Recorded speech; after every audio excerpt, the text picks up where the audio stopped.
Teman-teman semuanya, kami dari kelompok 2 akan menjelaskan mengenai DPLK, yaitu dana pensiun lembaga keuangan. Jadi apa sih DPLK itu? Jadi DPLK itu merupakan program pensiun iuran yang iuran pasti yang diselenggarakan oleh lembaga keuangan seperti bank atau asuransi jiwa.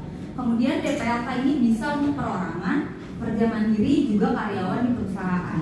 Kemudian apa sih tujuan dari diberikannya itu DPLK? Jadi tujuannya itu untuk memberikan manfaat pensiun yang pasti dan terencana bagi para pesertanya.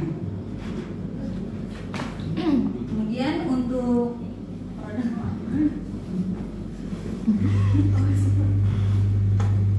produk Briefan, yang pertama ada Briefan itu investasi dengan penempatan 100% pada efek pasar uang seperti deposito, sertifikat B1 dan surat utang jangka pendek. Yang kedua ada pendapatan tetap, penempatan cair dana pada efek utang 80% sampai 100% dan efek pasar uang 0 sampai 20%. Yang ketiga ada saham, investasi pada saham yaitu 80% sampai 100%, lalu kedua ada efek pasar uang 0 sampai 20%.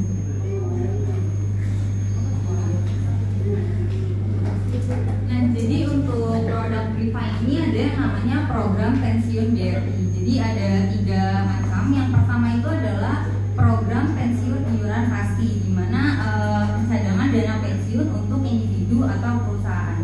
Jadi program ini tuh ditujukan untuk individu atau karyawan. Jadi dana yang disetorkan akan dikumpulkan atas nama individu atau karyawan dan menjadi hak masing-masing individu atau karyawan tersebut. Pembayaran manfaat pensiun ini dilakukan pada saat peserta memasuki usia pensiun dan dibayarkan sebesar saldo yang ada di DPLK sesuai dengan ketentuan yang berlaku.